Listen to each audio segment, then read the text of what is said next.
गीता अध्याय 16 श्लोक 4 दंभो दर्पोऽभिमानश्चक्रोधः पारुष्यमेव च अज्ञानैश्चाभिजातस्य पार्थसम्पदमासुरीं दंभो दर्पो दर्पमधल्या दवर आघात पो वाढवायचा आहे.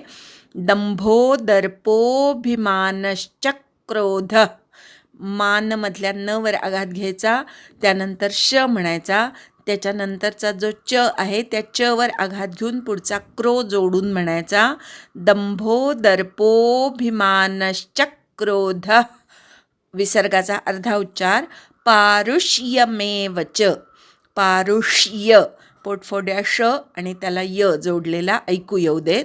क्रोध पारुष्यमेव च अज्ञानै अवर आघात अनुस्वाराचा य चाभिजातस्य तवर आघात पार्थ संपदमासुरीम शेवटचा री दीर्घ आहे आणि म अर्धा आहे. संपदमासुरीम इथे संपदमध्ये मला प जोडलेला आहे, तो अनुस्वाराचा म झालाय पुढे प आल्यामुळे. प फ ब भ म आले तर अनुस्वाराचा म होतो, त्याप्रमाणे स वरच्या अनुस्वाराचा म झालाय, त्यामुळे स वर आघात येत नाही. मला प जोडलेला आहे, ते जोडाक्षर नाही, अनुस्वाराचा म झालेला आहे. वरच्या ओळीत सुद्धा जो पहिला शब्द आहे दंभो, इथे पण द वर अनुस्वार आहे, त्याचा पुढे भ आल्यामुळे म झालाय, तिथे पण ते जोडाक्षर नाही आहे. दंभो दर्पोऽभिमानश्चक्रोधः पारुष्यमेव च दंभो दर्पोऽभिमानश्चक्रोधः पारुष्यमेव च दंभो दर्पोऽभिमानश्चक्रोधः पारुष्यमेव च दंभो दर्पोऽभिमानश्चक्रोधः पारुष्यमेव च दंभो दर्पोऽभिमानश्चक्रोधः पारुष्यमेव च अज्ञानैश्चाभिजातस्य पार्थसम्पदमासुरीम् अज्ञानैश्चाभिजातस्य पार्थसम्पदमासुरीम् अज्ञानैश्चाभिजातस्य पार्थसम्पदमासुरीम्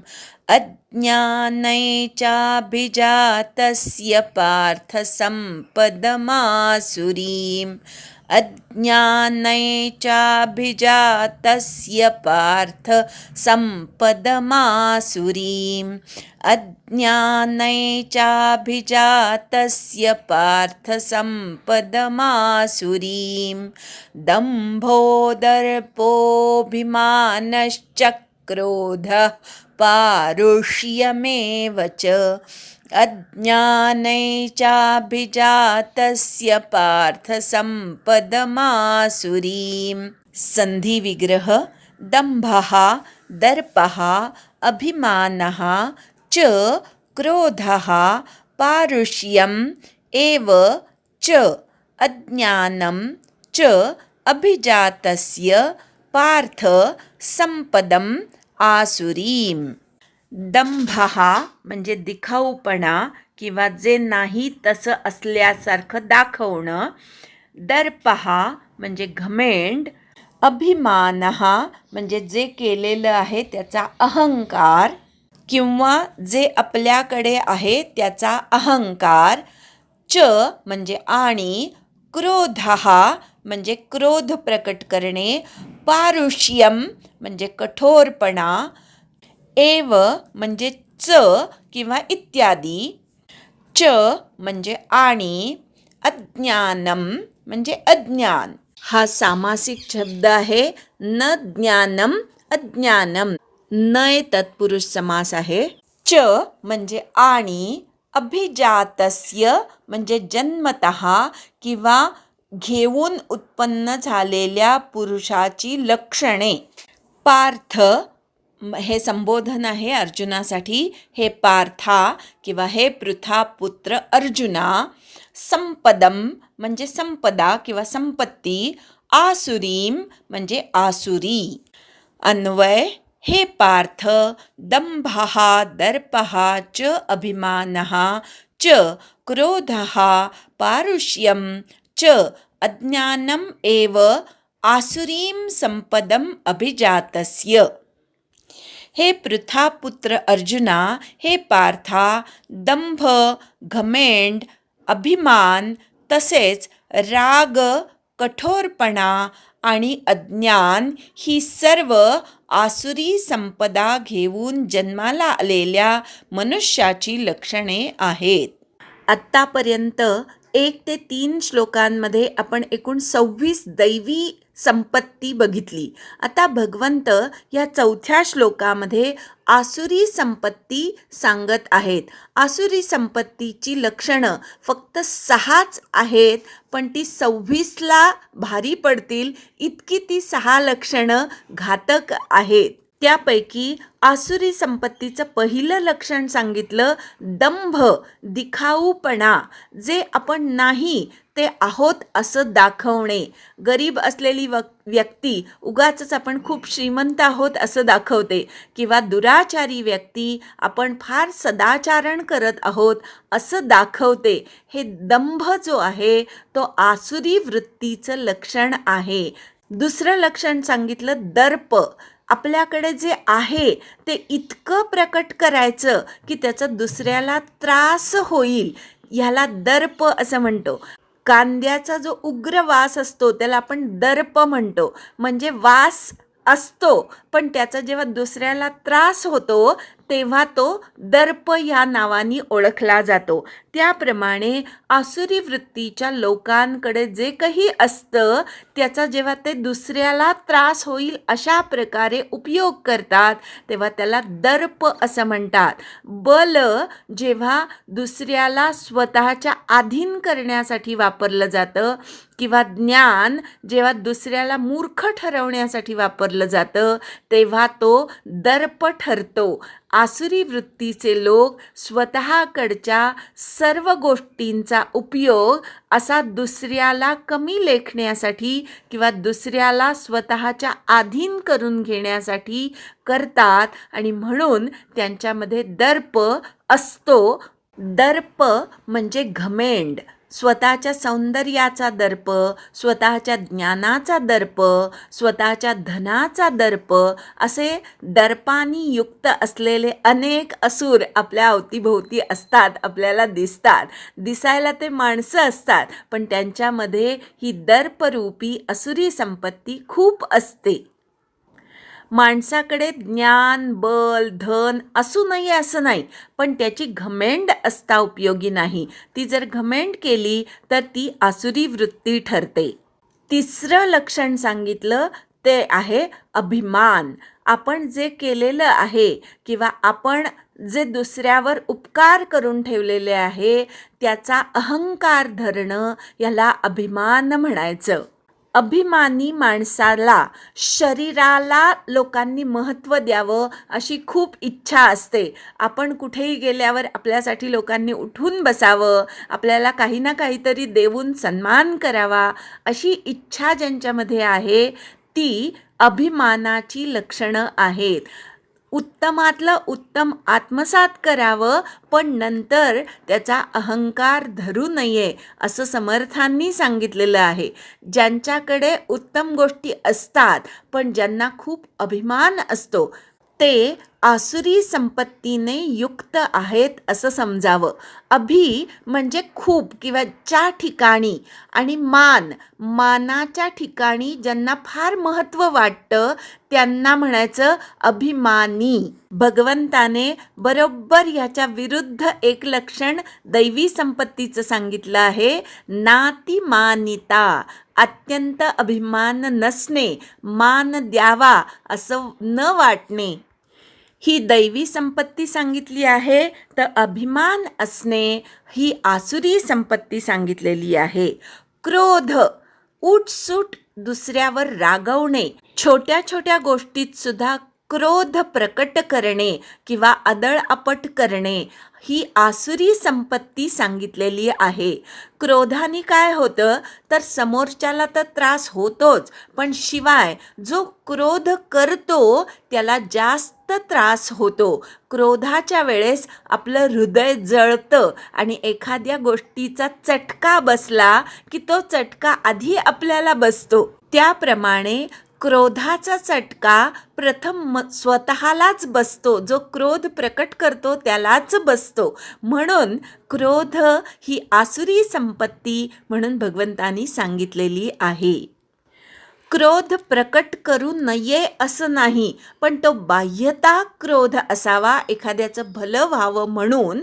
पण मनामध्ये राग धरून ठेवू नये, क्रोध धरून ठेवू नये.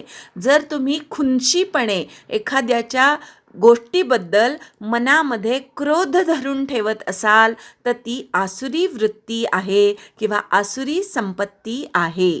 याच्या विरुद्ध क्षमाशीलता हा दैवी गुण भगवंतांनी सांगितलेला आहे. 6वा आसुरी गुण सांगितला तो म्हणजे पारुष्यम, म्हणजे कठोरपणा.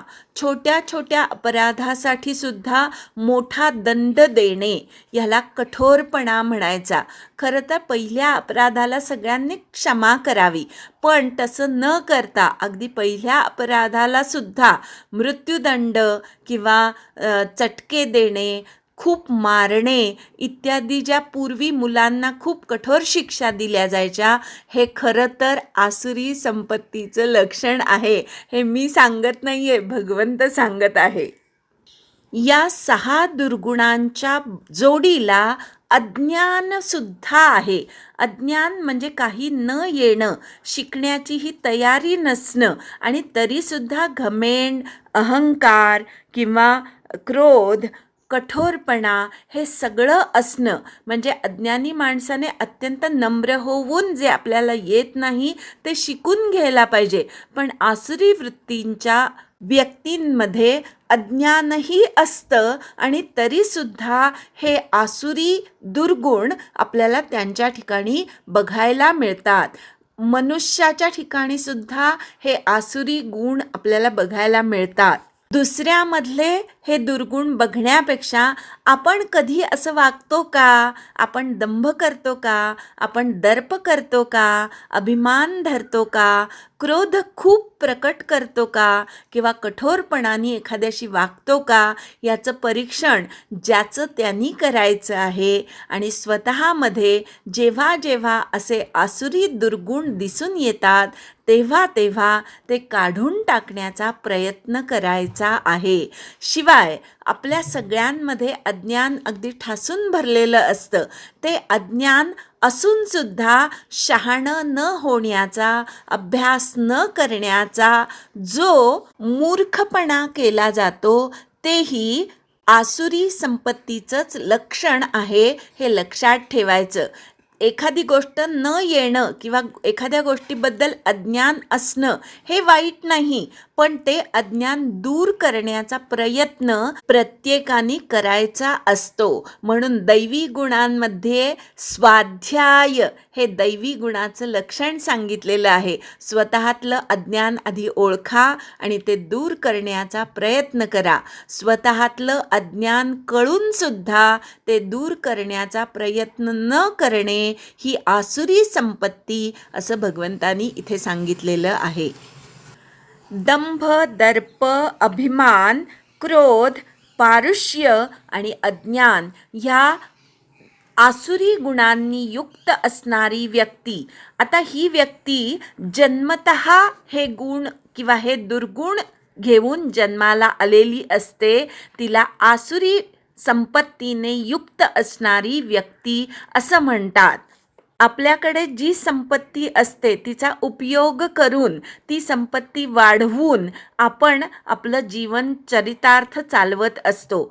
ज्याच्याकडे हे आसुरी गुण आहेत आणि त्या आसुरी गुणांच्या योगे जो स्वतःचं जीवन चालवत असतो किंवा जीवन जगत असतो त्याला असुर असं म्हटलं जातं. आसुर ह्या शब्दाचा संस्कृत फोड अशी आहे की असुषु रमते इति आसुरः. असु म्हणजे पंचप्राण. पंचप्राणांना जे आवडतं, उपभोग जे घ्यावेसे वाटतात, त्या उपभोगांमध्ये जे रमलेले असतात त्यांना असुर म्हणतात. आणि या श्लोकात सांगितलेल्या आसुरी संपत्तीने युक्त होऊन ज्यांनी जन्म घेतलेला आहे आणि ती आसुरी संपत्ती वाढवण्याचंच कार्य जे आयुष्यभर करतात ते असुर होत. असुर म्हणजे काही दोन शिंग असलेले, काळा कभिन्न रंग असलेले दुसरे कुणी नसतात. माणसामध्येच ही आसुरी प्रवृत्ती वाढायला लागली किंवा खूप तिचा अतिरेक झाला की माणसाचाच असुर बनायला वेळ लागत नाही. एकदा श्लोक म्हणूया आणि थांबूया. दंभो दर्पोऽभिमानश्च क्रोधः पारुष्यमेव च अज्ञाने चाभिजातस्य पार्थ संपदमासुरीं. हरि ओम तत्सत्.